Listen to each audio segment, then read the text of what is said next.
We're all made of trillions of tiny, practically invisible building blocks. They're called cells, and they're basically the source code of life itself. But for centuries, they gave scientists one gigantic headache. How in the world do you study something you can't even see? Well, to answer that, we're going to have to open up the Biologist's Toolkit. It's a whole collection of amazing inventions designed for one purpose: to make the invisible visible. So, first things first, the biggest problem is just the sheer scale of it all. I mean, a single human cell is smaller than a tiny speck of dust. So, before we can do anything else, we just need a window into this impossibly small world. And our journey starts with a real classic, the light microscope. You've probably used one in a science class, right? It's such a simple but brilliant idea. You shine light through a really thin slice of something, and then you use lenses to blow it up. For the very first time, scientists could watch life happening in real time, seeing a cell actually divide, or watching an amoeba hunt for its lunch. This wasn't just a new tool, it was like discovering a whole new universe. But just seeing the cell? That's only the beginning. Pretty soon, scientists started asking much tougher questions, like what if you want to follow just one specific protein as it moves around? It's like trying to track one person in the middle of a massive, crowded city.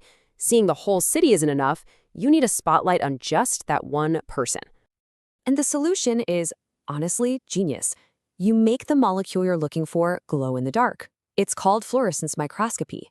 Scientists attach a tiny glowing tag to one specific protein. Then, when you hit it with UV light, everything else just fades into the background, and that one molecule shines like a bright green beacon. This lets us watch a single protein do its job inside a living cell, which is an absolute game changer for understanding diseases like Alzheimer's or cancer. Okay, but what if we need to zoom in even more? I mean, way past the proteins, down to the tiny little molecular machines that build them. Or what if we need to see something as small and as dangerous as a virus? For that level of detail, light itself is just too blurry. It's too big. We need a totally new way of seeing. And that's where the electron microscope comes in. This thing is the ultimate zoom lens. It completely ditches light and instead fires a beam of electrons at the sample. And because electrons are so much smaller than photons of light, the images you get are just unbelievably sharp and detailed. We're literally swapping light particles for electrons to see with a clarity that was once just unimaginable. So, as you can see, this gives us a really fascinating set of trade-offs. The light and fluorescent scopes are amazing because they let us watch living, moving cells, but their power is limited. The electron microscope, on the other hand, gives you this breathtaking magnification, but there's a catch. The sample can't be alive. It really just goes to show you that in science, you've always got to pick the right tool for the job. 2 million times. Just let that sink in for a second. That's like being able to look at a single grain of sand from over 2 miles away and read text written on it. This is the kind of power that finally let us actually see a virus, to map out the cell's internal highways, and to really truly understand its most complex secrets. So, magnification solved. But of course, that immediately created a brand new problem. Even when you can zoom way in, most of a cell is completely transparent.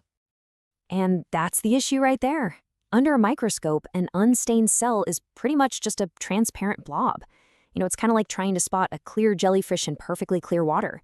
You know it's there, but all the important details inside are totally invisible. The solution is as elegant as it is simple. Just add some color. Scientists developed these chemical stains, dyes that are specifically attracted to certain parts of the cell.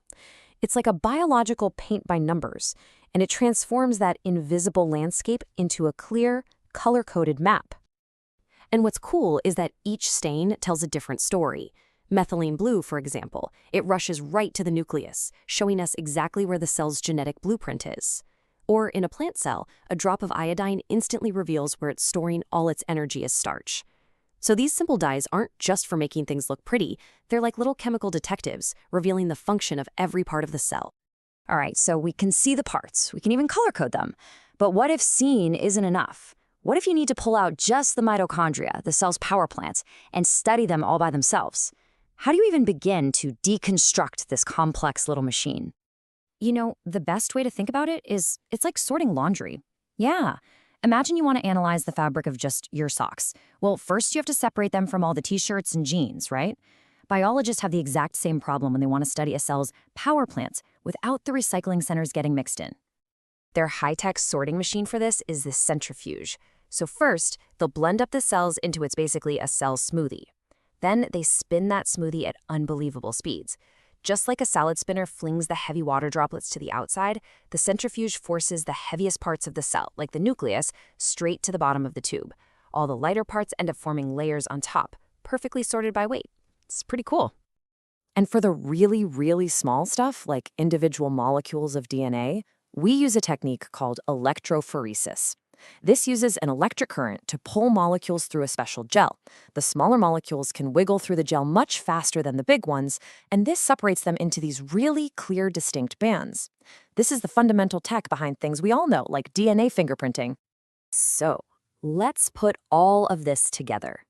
The real power of modern biology isn't in any single one of these tools. Nope, it's in how they're all combined to create this entire investigative workflow. For instance, scientists today basically act as cell farmers. They grow specific types of cells in a dish so they can safely test new drugs.